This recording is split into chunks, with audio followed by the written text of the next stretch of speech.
Price the Lord. ഞാൻ അമ്മ മാതാവിൻ്റെ മുമ്പിലാണ്, ദൈവത്തിൻ്റെ മുമ്പിലാണ്. എൻ്റെ ആവശ്യങ്ങൾ ഞാൻ ചോദിക്കാതെ തന്നെ അമ്മയ്ക്കറിയാം. അതിൽ ഉത്കണ്ഠ വേണ്ട. ഞാൻ എന്ത് ചോദിക്കണം, എന്ത് നിയോഗമാണ് എഴുതേണ്ടത്. മത്തായി 6:8 പറയുന്നത്, നീ ചോദിക്കുന്നതിന് മുമ്പ് തന്നെ നിൻ്റെ ദൈവത്തിന്, നിൻ്റെ സൃഷ്ടാവിനെ അറിയാം നിനക്കെന്താവശ്യമാണ്. നിൻ്റെ മനസ്സറിയാം. അതേപോലെ പലവരിക്കും കുറ്റബോധം ഉണ്ടാവും. എനിക്ക് യോഗ്യതയില്ല, ഇനി ഞാൻ ചോദിച്ചാൽ എനിക്ക് കിട്ടുക, ഞാൻ കണ്ടമാനം പാപം ചെയ്തു പോയി, ദൈവം എന്നോട് ക്ഷമിച്ചിട്ടില്ല.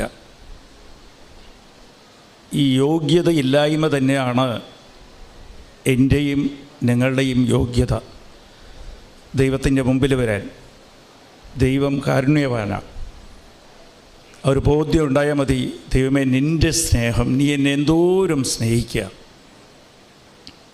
എനിക്ക് യോഗ്യതയില്ലാതെ ഇരുന്നിട്ടും നിൻ്റെ സാന്നിധ്യത്തിൽ നീ എന്നെ വിളിച്ചു വന്നു, എന്നെ വിളിച്ചിരിക്കുകയാണ്, ഇവിടെ എത്താൻ നീ എന്നെ അനുവദിച്ചിരിക്കുകയാണ്.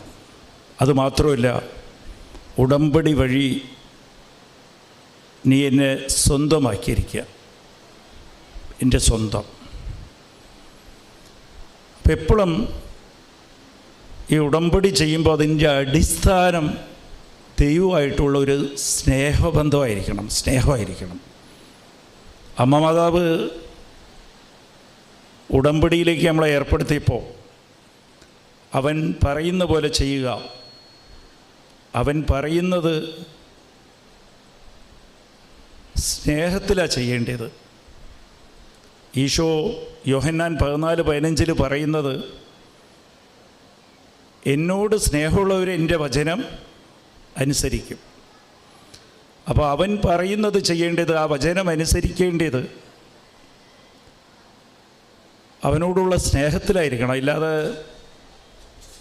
അതിൽ സ്വാർത്ഥതയോടെ എനിക്കിത് ലഭിച്ചു കിട്ടണം, അത് മാത്രമായിരിക്കരുത്, ഒരിക്കലും ലക്ഷ്യമായിരിക്കരുത്. അതൊരു ഫ്രീ ഗിഫ്റ്റാണ്. അവൻ പറയുന്നത് നീ ചെയ്യുമ്പോൾ അവൻ്റെ കൂടെയുള്ള സ്നേഹബന്ധത്തിൽ നീ ശക്തിപ്പെടും. ആ സ്നേഹത്തിൽ ഒന്നു ചേരും, ദൈവമായിട്ട് അടുക്കും. ദൈവമായിട്ട് അടുത്ത് ദൈവത്തിൻ്റെ സ്വന്തമായി തീരുമ്പോൾ അകന്നിരിക്കുന്ന അമ്മ ഉടമ്പടി വഴി ദൈവത്തിൻ്റെ സ്വന്തമായിത്തീരും. അതാണ് മെയിൻ. ഞാൻ 1000 രൂപയ്ക്ക് വാങ്ങിച്ച 10 രൂപ ഫ്രീ കിട്ടുന്ന പോലെ, ചെറിയ ഗ്ലാസ് 5 കിലോ അല്ല 10 കിലോ അരി, ഒരു ചാക്ക് അരി വാങ്ങിക്കുമ്പോൾ 10 രൂപയുടെ ഒരു ഗ്ലാസ് ഫ്രീ കിട്ടുന്ന പോലെ ഈ നിയമങ്ങളൊക്കെ ഫ്രീ ആണ്. നമ്മളെ മെയിൻ ആ ചാക്കരിയാണ്. അത് നിത്യതയാണ്. ദൈവത്തിൽ സ്നേഹത്തിൽ നിറഞ്ഞിരിക്കുക, കൂടെ നിൽക്കുക. Price the lord. അപ്പോൾ ഇതിൽ ശ്രദ്ധിക്കേണ്ടത്, അതിനാണ് ദൈവം വേണം നമ്മളെ ഭരിക്കാൻ, ദൈവത്തിൻ്റെ രാജ്യത്തിലുണ്ടാകുക. ദൈവം രാജ്യം ചെയ്യുന്നതിൻ്റെ അകത്ത് നമ്മൾ ഉണ്ടാകുക. നമ്മളെല്ലാവരും, നമ്മളെ പലതും സാധാരണ ഈ ലോകവും ഭരിക്കുകയാണ്, അതിലാണുള്ളത്. ലോകം എന്ത് വിചാരിക്കും, അവരെന്ത് വിചാരിക്കും എന്നെക്കുറിച്ച്, അവരുടെ മുമ്പിൽ ഞാൻ വലുതാകണം. നമുക്ക് കുറേ ആശ്രയം ഉണ്ടാവും, ഡിപ്പെൻഡൻസി. ഇവർ കൊണ്ടാണ് ഞാൻ ജീവിച്ചു പോകുന്നത്, ഈ ജോലിയെ കൊണ്ടാണ് ഞാൻ ജീവിച്ചു പോകുന്നത്.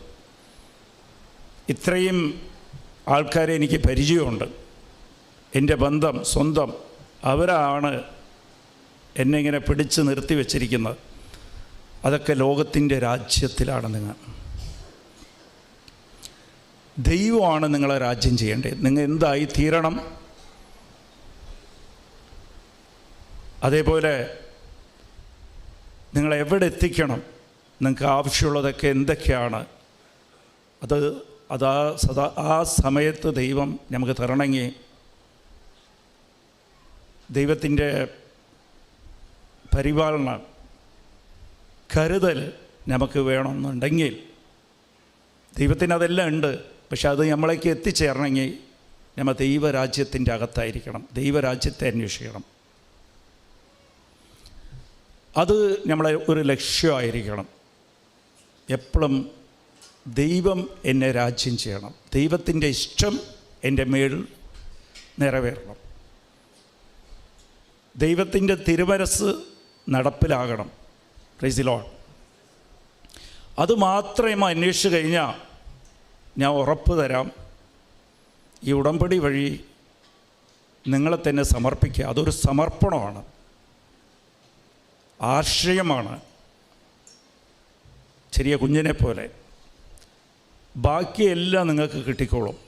നിങ്ങൾ ഒന്നും അറിയണ്ട, അത് ഉറപ്പാണ്. നിനക്ക് ആവശ്യമുള്ള നീ പ്രതീക്ഷിക്കുന്നേക്കാളും വളരെ അധികം ദൈവം നിനക്ക് ചെയ്തു തരും. അത് ദൈവം നിന്നെ സൃഷ്ടിക്കുന്നതിന് മുമ്പ്, നീ ഭൂമിയിൽ വരുന്നതിന് മുമ്പ് തന്നെ ദൈവത്തിനൊരു പദ്ധതി ഉണ്ടായി. അത് നിൻ്റെ നന്മയ്ക്കാണ്. ജെറമ്യാ 29:11 ഈശോ പറയണത്, ദൈവം പറയുന്നത്, എനിക്ക് നിന്നെക്കുറിച്ചൊരു പദ്ധതിയുണ്ട്, അത് നിൻ്റെ നന്മയ്ക്കാണ്. പക്ഷേ അമ്മ നടപ്പിലാക്കാൻ സമ്മതിക്കില്ല. ആ പദ്ധതി നടപ്പിലാക്കാൻ സമ്മതിക്കാതെ നമ്മൾ വഴിമാറിപ്പോവും. എന്ന് വെച്ചാൽ ദൈവരാജ്യം ദൈവത്തിൻ്റെ ഭരണത്തിൽ ഇരുന്ന് അങ്ങോട്ട് പോവും, വേറെ ആളുടെ കയ്യിൽ നമ്മളെ ഭരണം ഏൽപ്പിക്കും. നമ്മളെ കൂട്ടുകാരുടെ കയ്യിലോ ഈ ലോകത്തിലേക്കുള്ള ആൾക്കാരുടെ കയ്യിൽ ഏൽപ്പിക്കും. അതാണ് പ്രശ്നം. അത് ഞാൻ എൻ്റെ അനുഭവം വെച്ച് പറയാം, വെറുതെ ഇല്ല പറയുന്നത്. ഇതിന് നമ്മൾ ദൈവരാജ്യത്തിലേക്ക് എത്തണമെങ്കിൽ മാർക്ക് 10:15 തിരുവചനം പറയുന്നത്, നീ ദൈവരാജ്യത്തിലേക്ക് ഉണ്ടാകണമെങ്കിൽ നീ ചെറിയ കുഞ്ഞിനെ പോലെ മാറണം. ഇത് എപ്പോഴും ഓർത്ത് വയ്ക്കുക. കുഞ്ഞിനെ എപ്പോഴും നമുക്ക് ഓർക്കാം, കുഞ്ഞിനെ പോലെ മാറണം. കുഞ്ഞിൻ്റെ പ്രത്യേകത എന്താ? അത് ഇന്നസെൻസാണ്. പിന്നെ ആശ്രയിച്ച് നിൽക്കും, ഡിപ്പെൻഡൻസിയാണ്. നിഷ്കളങ്കതയും ആശ്രയവുമാണ്. എപ്പോഴും ദൈവത്തിൻ്റെ മുമ്പിൽ നിഷ്കളങ്കതയായിരിക്കുക, നീ ദൈവരാജ്യത്തിലായിരിക്കും. അതിനെക്കുറിച്ച് ചിന്തിക്കരുത്, ഇതെനിക്ക് കിട്ടുക കിട്ടില്ല, ഞാൻ ഇതിനൊക്കെ എന്ത് ചെയ്യണം. ഒരു പ്രക്രിയ പോലെ ചെയ്യരുത്. ഈ ഉടമ്പടി ചെയ്യുമ്പോൾ നിഷ്കളങ്കതയോടെ ചെയ്യണം. ഞാനിതിൻ്റെ ദൈവത്തിന് വേണ്ടി അങ്ങോട്ട് ചെയ്യാൻ വേണ്ടി ചെയ്യരുത്. കാരുണ്യ പ്രവൃത്തിയൊക്കെ ചെയ്യാൻ വേണ്ടിയിട്ട് ഒരു കണക്കൂട്ടി വെച്ചിട്ട് ഇത്രയും ചെയ്തു തീർക്കാം, 20 പത്രമല്ലേ അതങ്ങോട്ട് കൊടുത്തു തീർക്കാം. ഒരിക്കലും അങ്ങനെ ചെയ്യരുത്. നിഷ്കളങ്കയോടെ ഇത് ചെയ്യേണ്ടത് ദൈവത്തെ എല്ലാവരും അറിയണം. ദൈവം എന്നെ ഉപകരണമാക്കിയിരിക്കുക. ആ രീതിയിലാണ് ചെയ്യേണ്ടത്. എന്താ കാര്യം? ഈ നിഷ്കളങ്കത എന്താണെന്ന് വെച്ചാൽ, ഈ ഞായറാഴ്ച മിനിയാന്ന് എൻ്റെ പ്രാർത്ഥനയ്ക്ക് അവിടെ കൃപാസനം കോയമ്പത്തൂർ അവിടെ പ്രാർത്ഥനയ്ക്ക് കൗൺസിലിങ്ങിന് ഒരു കൊച്ചിനെ ഒരു അമ്മ വിളിച്ചുകൊണ്ട് വന്നു. ഒരു 10 വയസ്സേയുള്ളൂ, 5ാം ക്ലാസ്സിൽ പഠിക്കണ കൊച്ചാണ്. അപ്പോൾ അതിൻ്റെ അമ്മയുടെ പ്രശ്നം എന്താ എന്ന് വെച്ചാൽ, അതിൻ്റെ അമ്മായിയമ്മ എന്ന് വെച്ചാൽ കൊച്ചിൻ്റെ അമ്മുമ്മ, ഭർത്താവ് ഇവിടെയില്ല, പുറത്താണ്, ജോലിക്ക് പുറത്ത് പോയിരിക്കുകയാണ്. അപ്പോൾ ഇവർ രണ്ടുപേരും ആ വീട്ടിൽ താമസിക്കുകയാണ്. ആ കൊച്ചിനെ ശരിക്കും അമ്മുമ്മ വഴക്ക് പറയും, എപ്പോഴും കാണുമ്പോൾ വഴക്ക് പറഞ്ഞുകൊണ്ടിരിക്കും. വഴക്ക് പറഞ്ഞുകൊണ്ട് അതിന് ആ വീട്ടിലിരിക്കാൻ പറ്റണില്ല അമ്മയ്ക്ക്. അമ്മ ഇവിടെ എന്നോട് ചോദിക്കാൻ വന്നിരിക്കുക, എനിക്ക് കൗൺസിൽ ചെയ്യണം, ഞങ്ങൾക്ക് വീട് മാറണം ഇവിടെ ഇരുന്ന്. ഭർത്താവും ഞാനുമായിട്ട് വഴക്ക്. അതിൽ ഫോണിൽ പറഞ്ഞു കഴിഞ്ഞാൽ ഭർത്താവിന് മനസ്സിലാകില്ല. ഈ അമ്മുമ്മയാണെങ്കിൽ ഈ മോളെ എൻ്റെ മുമ്പിൽ വെച്ചിട്ട് കണ്ടമാന വഴക്ക് പറയും, ശപിക്കുകയൊക്കെ ചെയ്യും. അപ്പോൾ ആ കൊച്ച് അവിടെ ഇരിക്കുക. അപ്പോൾ ഞാൻ കൊച്ചിനോട് ചോദിച്ച്, നിനക്ക് ഈ വീട് മാറണമെന്ന് ആഗ്രഹമുണ്ടോ? അപ്പോൾ അവൾ പറയുക, എനിക്ക് മാറണ്ട, എനിക്ക് അവിടെ തന്നെ ഇരുന്നാൽ മതി. Price the Lord. എന്നിട്ട് പറയുകയാണ്, അമ്മുമ്മ നിന്നെ വഴക്ക് പറയുക. അപ്പോൾ അവൾ കൊച്ച് ചിരിച്ചുകൊണ്ട് പറയുക, അതെനിക്ക് തമാശയായിട്ടാണ് തോന്നുന്നത്, അമ്മുമ്മ സംസാരിക്കണതൊക്കെ എനിക്ക് തമാശയായിട്ടാണ് തോന്നുന്നത്, ജോക്കായിട്ടാണ് തോന്നുന്നത്, എനിക്കങ്ങനെ ഒന്നുമില്ലെന്ന്. അപ്പോൾ കൊച്ചിൻ്റെ മനസ്സ് നോക്കിക്കും, കൊച്ചിൻ്റെ മനസ്സ് പോലെ ആകണം. ആരെങ്കിലും നമ്മളോട് വഴക്കിട്ടാൽ അത് തമാശയായിട്ടാണ് തോന്നിക്കാവൂ നമുക്ക്. അത് അവരല്ലേ പറയണം, അവർക്കെന്തോ തോന്നിയിട്ട് അവർ പറയുക, നമുക്കത് എത്തുമ്പോഴത്തേക്ക് തമാശയായിട്ട് തോന്നും. പിന്നെ ഞാൻ പറഞ്ഞ്, അതിൻ്റെ അമ്മ പറയുക, ഈ കൊച്ചു ഇവിടെ പ്രാർത്ഥനയ്ക്ക് വന്നില്ല, ഭയങ്കര ഞാൻ നിർബന്ധിച്ചാണ് കൊണ്ടുവന്ന്. അപ്പോൾ ഞാൻ പറഞ്ഞു, ഇത് അമ്മയുടെ സ്ഥലമല്ലേ, നിനക്ക് അമ്മ എന്ത് തന്നാൽ നീ അടുത്ത ആഴ്ച പ്രാർത്ഥനയ്ക്ക് വരുമെന്ന് ചോദിച്ചപ്പോൾ എനിക്കൊരു പട്ടിക്കുഞ്ഞിനെ വേണം എന്നത് പറയാം. അപ്പോൾ ഞാൻ പറഞ്ഞ് പട്ടിക്കുഞ്ഞിനെ തന്നാൽ നീ വരുവാ, എനിക്ക് വെള്ളയും അതിൽ കറുപ്പൊരു പൊട്ടിട്ട് ഒരു ചെറിയ പാടുള്ള ഒരു പട്ടിക്കുഞ്ഞിനെ കിട്ടും കേട്ടോ. അത് ഞാൻ വെറുതെ അങ്ങോട്ട് പറഞ്ഞു. അപ്പോഴാണ് അതിൻ്റെ അമ്മ പറയണത്, ഇതും കൂടി പറയണത്, ഞങ്ങളെ വീടിൻ്റെ മുമ്പിൽ ഇതേപോലത്തെ ഒരു പട്ടി ഉണ്ടായി, ഞങ്ങൾ ഇനി തൊട്ട് വരാത്ത ആ കുഞ്ഞ് പറയാം. അപ്പോൾ ഇതാണ് ചെറിയ കാര്യങ്ങളിൽ ദൈവം ശ്രദ്ധിക്കും. നമ്മളെ മനസ്സ് നിഷ്കളങ്കത, എനിക്ക് ദൈവത്തെ മതി. ദൈവത്തോട് ചോദിക്കുന്നത് ചെറിയ ചെറിയ കാര്യം, ബാക്കി വലിയ കാര്യങ്ങളൊക്കെ ദൈവത്തിന് അറിയാം. ഇതെന്താ ഇങ്ങനെ പറയണമെന്ന് വെച്ചാൽ, ഞാനൊരു 2016 ഒരു 11 ഏക്കർ സ്ഥലം കോയമ്പത്തൂർ വാങ്ങിച്ചു. ശ്രദ്ധിച്ച് കേൾക്കണത്, ഇത് വലിയ കാര്യമാണ്. അപ്പം നിങ്ങൾ നോക്കുമ്പോഴത്തേക്ക് ഇതുപോലെ ദൈവം ഇടപെടുമെന്ന് നിങ്ങൾക്ക് മനസ്സിലാവും. 11 ഏക്കർ സ്ഥലം വാങ്ങിച്ചിട്ട് അത് ചെറിയ ചെറിയ പ്ലോട്ടാക്കിയിട്ട് വീട് വിൽക്കാൻ വേണ്ടിയിട്ടാണ് അത് സ്ഥലം വാങ്ങിക്കുന്നത്. അതെല്ലാം ഒരു 3 സെൻറ്റായിട്ട് പിരിച്ച് കൊടുക്കണം. അപ്പോൾ അങ്ങനെ വാങ്ങിക്കുമ്പോൾ അതിന് ഗവൺമെൻറ് ഇരുന്ന് അപ്രൂവൽ വാങ്ങിക്കണം. അപ്രൂവൽ വാങ്ങിക്കുമ്പോൾ ഉള്ള പ്രശ്നം എന്താണെന്ന് വെച്ചാൽ, റോഡെല്ലാം ഫോം ചെയ്ത് അതേപോലെ പാർക്ക് ഫോം ചെയ്യണം. അതെല്ലാം ഗവൺമെൻറ്റിന് നമ്മൾ എഴുതി കൊടുക്കണം, പബ്ലിക് റോഡായിട്ട്. അപ്പോൾ ഞാൻ റോഡെല്ലാം പിരിച്ച് അത് അവിടെ റോഡ് വെച്ച് പിന്നെ പാർക്കെല്ലാം ആക്കി ആ സ്ഥലങ്ങളെല്ലാം ഗവൺമെൻറ്റിന് എഴുതി കൊടുത്ത്, എന്നിട്ട് അപ്പോൾ ഒരു 200 പ്ലോട്ട് അടുപ്പിച്ചതിൽ വന്ന് 200 പ്ലോട്ട് 200 വീടുകൾ ഈ 3 സെൻറ്റായിട്ട് 200 എണ്ണം വിൽക്കാൻ പറ്റും. അതിലെന്താ സംഭവിച്ചാൽ, ഞാനൊരു 30 പ്ലോട്ട് മാത്രം വിറ്റിട്ടുണ്ടാവും, 170 ബാക്കിയുണ്ട്. എൻ്റെ ഈ ഭൂമിക്ക് അപ്പുറത്തൊരു കൽക്വാരി നടത്തുന്നുണ്ട്. അത് വലിയ സ്വാധീനമുള്ള ടീമാണ്. 2 പേരുണ്ട്. അവർ മന്ത്രിയായിട്ട് ബന്ധമുണ്ട്, രാഷ്ട്രീയക്കാരായിട്ടെല്ലാം നല്ല ബന്ധമാണ്. കോയമ്പത്തൂരിൽ വലിയ ആൾക്കാരാണ്. അപ്പോൾ ഇത് കഴിഞ്ഞപ്പോഴത്തേക്കും ഇവരെന്ത് ചെയ്ത്, ഈ സ്ഥലം വന്ന് എന്നോട് ഞാൻ വാങ്ങിച്ചതിനേക്കാളും 10-1 ഭാഗമായിട്ട് ആ വിലയ്ക്ക് എന്നോട് ചോദിച്ചു. ഞാൻ പറഞ്ഞു അത് മുതലുകളാണ്, എനിക്ക് നഷ്ടമില്ല എന്ന്. ഇവർ സ്വാധീനിച്ച് ഇത് കൊണ്ടുപോയിട്ട് ഹൈക്കോടതിയിൽ കേസ് കൊടുത്ത്, ഇവരുടെ കയ്യിൽ കളക്ടർ ഇവരുടെ കയ്യിലാണ്, മൈൻസിൻ്റെ ഡയറക്ടർ തൊട്ട് എല്ലാ ഉദ്യോഗസ്ഥന്മാരും ഇവരുടെ കയ്യിലാണ്, മന്ത്രിയും ഇവരുടെ കയ്യിലാണ്. ഹൈക്കോടതി കൊടുത്ത് ഹൈക്കോടതി ഇരുന്ന് എൻ്റെ പ്ലോട്ട് വിൽക്കാൻ പാടില്ലെന്ന് പറഞ്ഞ് ഓർഡറാക്കി.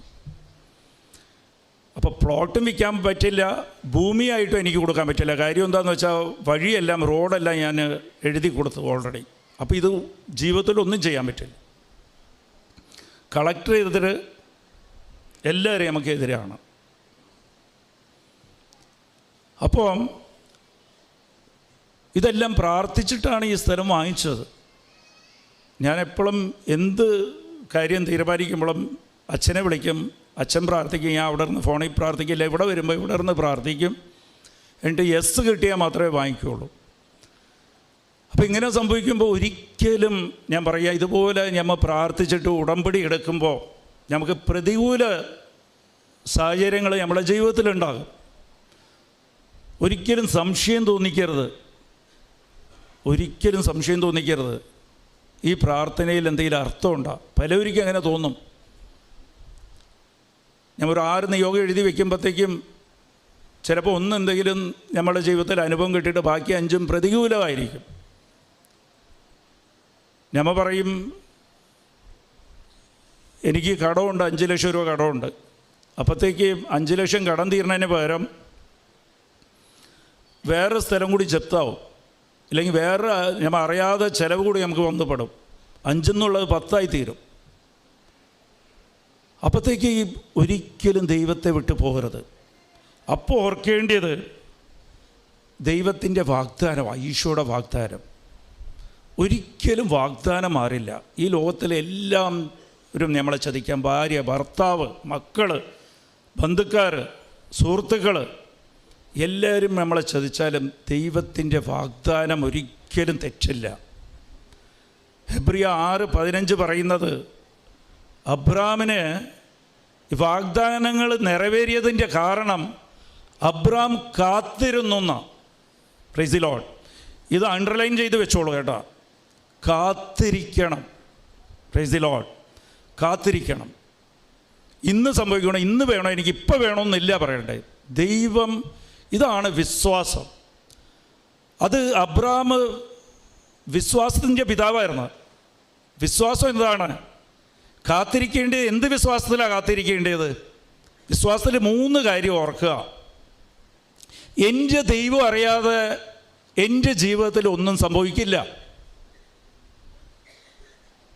പിന്നെ ഞാനിപ്പോൾ ഏത് സാഹചര്യത്തിൽ കൂടി നടന്നു പോകുന്നോ അതെല്ലാം അത് എൻ്റെ ദൈവത്തെ കൊണ്ട് സാധിക്കും. ഇതിനെല്ലാം തരണം ചെയ്യാൻ എൻ്റെ ദൈവത്തെ കൊണ്ട് സാധിക്കും. എൻ്റെ ദൈവത്തെ കൊണ്ട് അസാധ്യം ഒന്നും തന്നെ ഇല്ല. പിന്നെ 3-ാമത്തെ കാര്യം വിശ്വസിക്കേണ്ടത് റോമ 8:28 ഇപ്പോൾ എനിക്ക് സംഭവിച്ചിരിക്കുന്നതൊക്കെ ദൈവം എന്നെ സ്നേഹിക്കുന്നവർക്ക് ഇതെല്ലാം നന്മയ്ക്കായി എൻ്റെ ദൈവം മാറ്റിത്തരും. ഈ കാര്യം മാത്രം ഓർക്കുക, അണ്ടർലൈൻ ചെയ്ത് വെച്ചു. 1 കാത്തിരിക്കുക, ബാക്കി 3 കാര്യം. എൻ്റെ ജീവിതത്തിൽ എന്ത് സംഭവിച്ചാലും ദൈവം അറിയാതെ ഒന്നും സംഭവിക്കില്ല. യോഹന്നാൻ 17:7 അവസരം കിടക്കുന്നത്. ദൈവം അറിയാതെ ഒന്നും സംഭവിക്കില്ല. എൻ്റെ ദൈവത്തിന് അസാധ്യമൊന്നുമില്ല. മാർക്ക് 10:27 കിടക്കുക. എൻ്റെ ദൈവത്തിന് അസാധ്യം ഒന്നും തന്നെയില്ല. എന്ത് തന്നെ ആയിക്കോട്ടെ. ഈ ലോകം അതിനെ നോ പറയട്ടെ, ലോകത്തിന് ഇതിന് ഉത്തരം ഉണ്ടാകില്ല. പക്ഷേ എൻ്റെ ദൈവത്തിന് എല്ലാം സാധ്യമാണ്. 3-ാമത്തത്, ഇതെല്ലാം എൻ്റെ ദൈവം എൻ്റെ നന്മയ്ക്കായി മാറ്റും. പലരും പറയും ഇത് നിനക്ക് ശാപമാണ്, ഇതിലെന്താ നന്മയുള്ളത്? ദൈവം ഇത് നന്മയ്ക്കായി മാറ്റിയിരിക്കും, ഉറപ്പാണ്. ഇത് എൻ്റെ സ്ഥലം ഇങ്ങനെ വന്നപ്പോൾ ഞാൻ പല വക്കീലന്മാരൊക്കെ പോയി കണ്ട്, അഡ്വക്കേറ്റ്സിനെല്ലാം കണ്ട്. ഇവരെല്ലാം പറഞ്ഞ് നിങ്ങൾക്ക് സപ്പോർട്ട് ചെയ്യണം, കളക്ടർ നിങ്ങൾക്ക് എതിരാണ്, കളക്ടർ എതിരായിട്ട് നോട്ട് എഴുതി കൊടുത്തിരിക്കുകയാണ്, ഇതൊരിക്കലും ഈ പ്ലോട്ട് ചെയ്യാൻ പറ്റില്ല, ഇതിൻ്റെ അപ്രൂവൽ ക്യാൻസൽ ചെയ്യണമെന്ന്. കളക്ടർ തന്നെ കൊടുത്ത അപ്രൂവൽ ക്യാൻസൽ ചെയ്യണം. തെറ്റിപ്പോയി എന്നാണ് അവർ പറയുന്നത്. മൈൻസ് ഇതിന് അപ്രൂവലും കൊടുക്കുന്നില്ല. മന്ത്രി എതിരാണ്, ഉദ്യോഗസ്ഥന്മാരെല്ലാം എതിരാണ്. ഞാൻ ആരുടെ അടുത്ത് പോയി. പക്ഷെ എൻ്റെ ദൈവം എനിക്കെതിരില്ല. കാത്തിരുന്ന് ആ കേസ് തോറ്റ് ഒരു കേരള വക്കീൽ എനിക്ക് കിട്ടി. തമിഴ്ക്കാരും എടുക്കുന്നില്ല അത്. അയാളുടെ കയ്യിൽ കൊണ്ടുപോയി ഞാൻ ഹൈക്കോടതി കൊടുത്ത്, അയാൾക്ക് വലിയ പ്രശസ്തിയൊന്നും ഞാൻ കണ്ടില്ല, പക്ഷെ കൊടുത്തപ്പോഴത്തേക്ക് അയാൾ അപ്പീൽ ഫയൽ ചെയ്യാമെന്ന് പറഞ്ഞ് ഡിവിഷൻ ബെഞ്ചിലേക്ക് അപ്പീൽ ഫയൽ ചെയ്ത് 6 കൊല്ലം കാത്തിരുന്ന്. കഴിഞ്ഞ ആഴ്ച കേസായിരുന്നു, ഫൈനൽ ഹിയറിങ്ങാണ്. കേസിൻ്റെ തലേദിവസം വക്കീൽ എന്നോട് പറഞ്ഞ് ഹൈക്കോടതി ഡിവിഷൻ ബെഞ്ച് നോട്ട് വിട്ടിരിക്കുകയാണ്, ഇവിടെ കളക്ടറിനും മൈൻസിനൊക്കെ നോട്ട് വിട്ടിരിക്കുകയാണ്, ഈ കേസ് കൺസിഡർ ചെയ്യണം. സിംഗിൾ ബെഞ്ചാണ് എനിക്കെതിരെ വിധി എഴുതിയത്.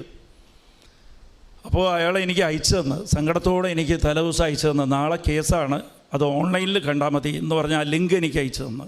അവിടെ തമിഴ്നാട്ടിലൊക്കെ ഹൈക്കോടതിയിൽ കേസ് വാദിക്കുന്നത്, ജഡ്ജ് പറയുന്നതും വക്കീൽ വാദിക്കുന്നതൊക്കെ നമുക്ക് ഓൺലൈനിൽ കാണാം. ഈ ലാപ്ടോപ്പ് ഇട്ടിട്ട് അതിൽ കാണാം. കേസ് നമ്പർ എനിക്ക് പറഞ്ഞു 15-ാം നമ്പർ കേസാണ്, 19-ാം നമ്പർ കേസ് എന്ന് പറഞ്ഞാൽ എനിക്ക് പറഞ്ഞ്.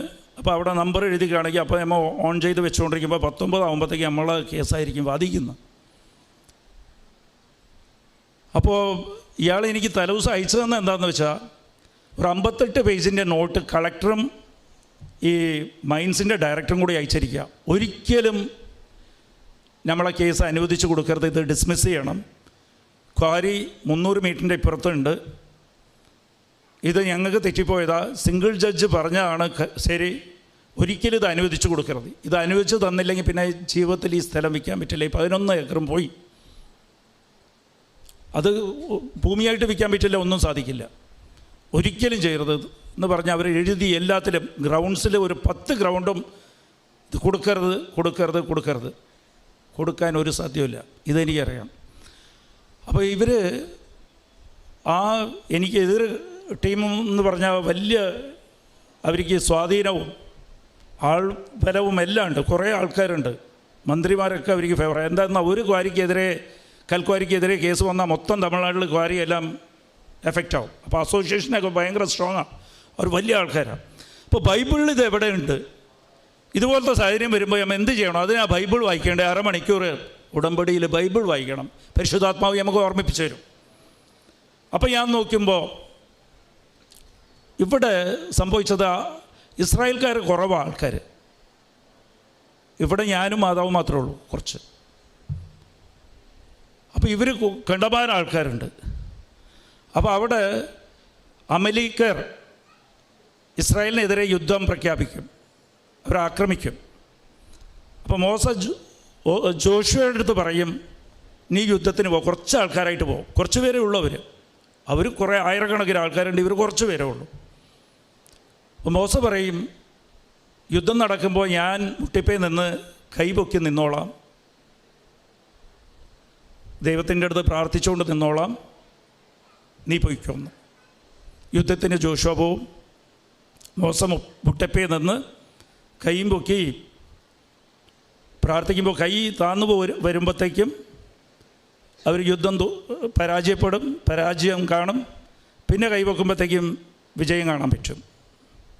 അപ്പം ഞാനെന്ത് ചെയ്ത് ആ 19 നമ്പർ കേസ് തുടങ്ങാറാകുമ്പോൾ ഞാൻ അവിടെ മുട്ടിപ്പേ നിന്ന് കൈയും പൊക്കി കൊന്തയെടുത്ത് കൊന്ത ചൊല്ലാൻ തുടങ്ങി.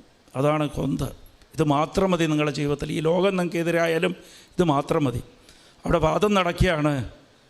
ഞാനിങ്ങനെ മുട്ടിപ്പേ നിന്ന് കയ്യും പൊക്കി, ഇതിപ്പോൾ ഈ 4 ദിവസമായിട്ടുള്ളൂ, വെള്ളിയാഴ്ച ചേർന്ന് കയ്യും പൊക്കി കൊന്തയും ചൊല്ലിയിരിക്കുക. അരമണിക്കൂറിൽ കൂടുതൽ വാദമുണ്ടായി. ഞാൻ കൈ വേദനിച്ചാലും അവിടെ ആരോനുണ്ടായി കൈ പൊക്കി നിർത്താൻ. എനിക്ക് അമ്മ മാതാവുണ്ടായി, കൈ പൊക്കി നിർത്തി. അവസാനം അവരെല്ലാം പറയുക, കളക്ടർ ആണ് അപ്രൂവൽ കൊടുക്കേണ്ടത്, അയാൾ തന്നെ എതിരാണ്, മൈൻസ് എതിരാണ്, NOC കൊടുക്കേണ്ട മൈൻസ് അവരും എതിരാണ്. അവിടെ ജഡ്ജിൻ്റെ സ്ഥാനത്ത് അമ്മ മാതാവ് വന്ന് ഇരുന്ന് വിധി എഴുതി. അവരുടെ കേസ് മൊത്തം തോൽപ്പിച്ച് എനിക്ക് ഓർഡറാക്കി തന്നു. Price the lord. അത് ഓർഡർ ആക്കിയത് മാത്രമല്ല, അവരുടെ മൈൻഡ്സിൽ പ്രശ്നമുണ്ട്, അത് അന്വേഷണത്തിന് വെക്കണമെന്ന് പറഞ്ഞിട്ട് വിധി എഴുതി അതിൽ. Praise the Lord. അവർ അപ്പീൽ പോലും കൊടുക്കാൻ പറ്റില്ല, അവരുടെ അന്വേഷണം തീരണവരെ. അപ്പോൾ ഇത് നമ്മൾ ഈ 3 കാര്യം, ഒന്ന് കാത്തിരിക്കുക. 6 കൊല്ലം കാത്തിരുന്നു. അവർ പറഞ്ഞ പോലെ ഇനി ഒരിക്കലും വിൽക്കാൻ പറ്റില്ലെന്ന് പറഞ്ഞിട്ട് 4 കോടി രൂപയ്ക്ക് വാങ്ങിച്ച സാധനം 40 ലക്ഷം രൂപയ്ക്ക് വിൽക്കാൻ ഞാൻ നിന്നില്ല. അവരത്രയ്ക്കാണ് ചോദിച്ചത്. കാത്തിരുന്നു. എന്നിട്ട് ഒരു കാര്യം ഇതിൽ നന്മയ്ക്കായി മാറ്റുമെന്ന് ദൈവം ഒരു കാര്യം പറഞ്ഞിട്ടുണ്ട് ഇതിൽ. ആദ്യത്തെ കാര്യം ദൈവം അറിഞ്ഞുകൊണ്ടാണ്. രണ്ടാമത്തെ കാര്യം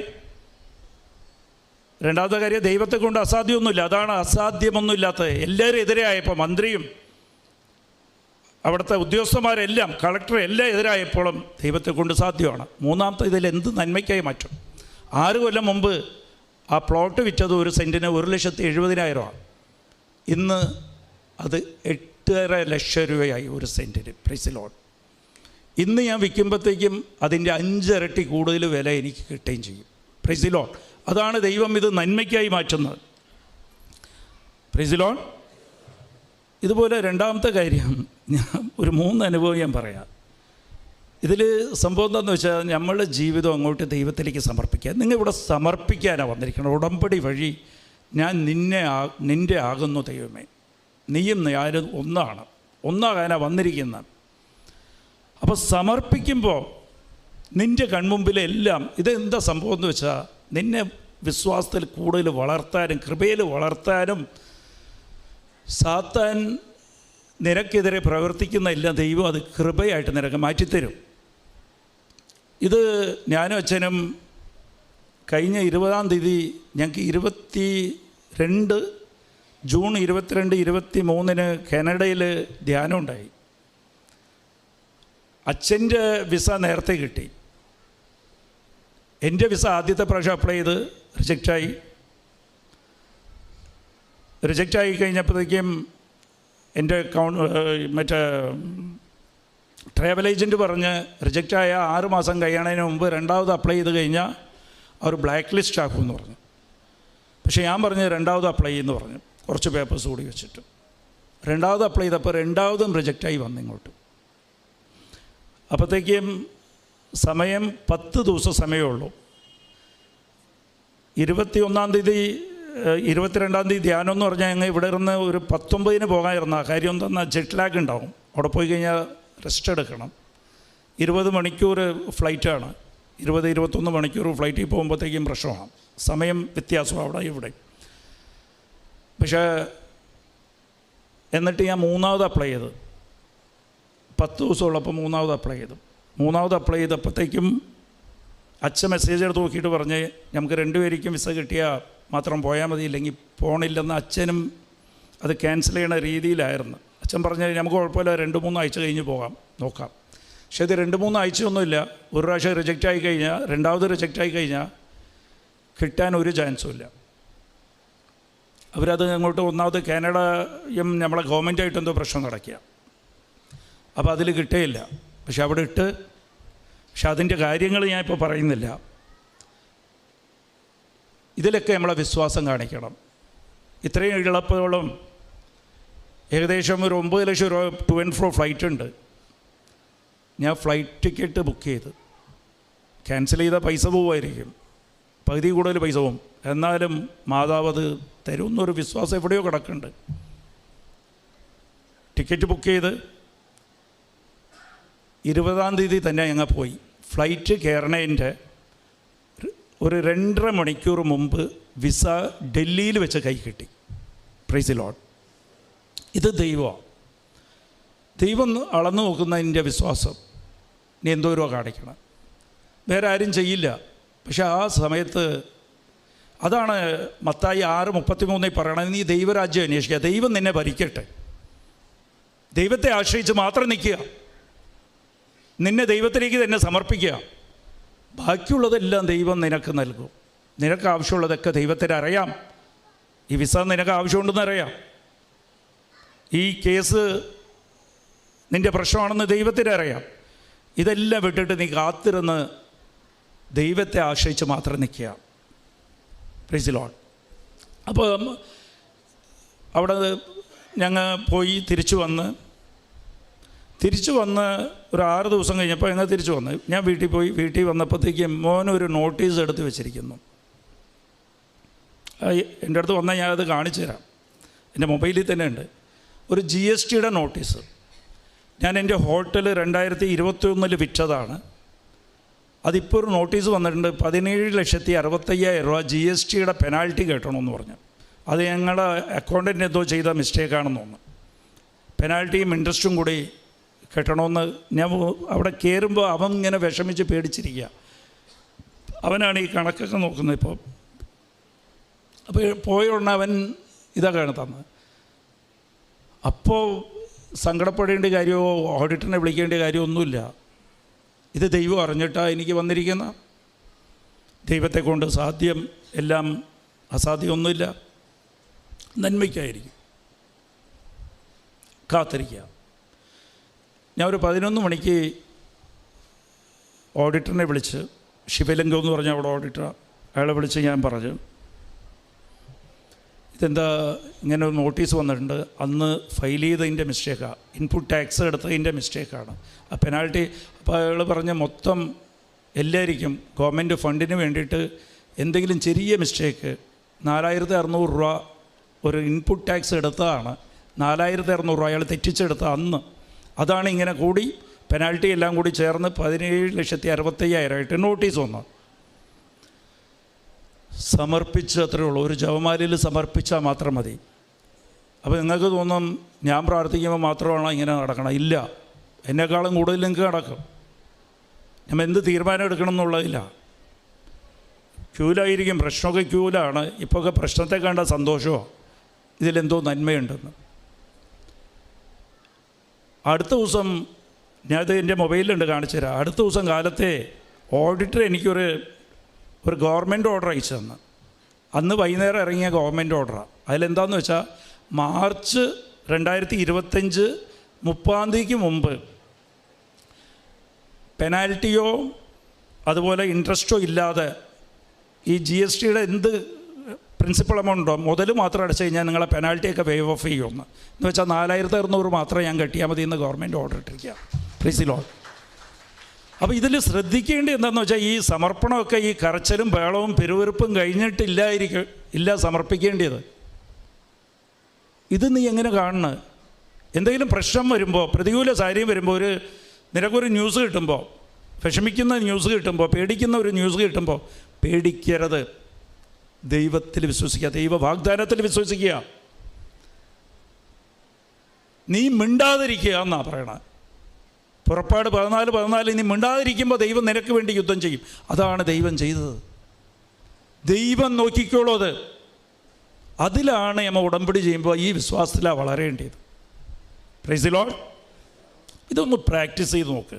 നമ്മളൊക്കെ ചെയ്യുന്നത് ആദ്യം കരച്ചിൽ, ബഹളം, കണ്ണീർ, വിളിക്കാനുള്ളവരൊക്കെ വിളിച്ച്, പിന്നെ മനസ്സുകൊണ്ട് ആലോചിക്കും, ബുദ്ധിപൂർവ്വം ആലോചിക്കും, ഇതിന് എന്ത് ചെയ്യണം, ഏത് ചെയ്യണം.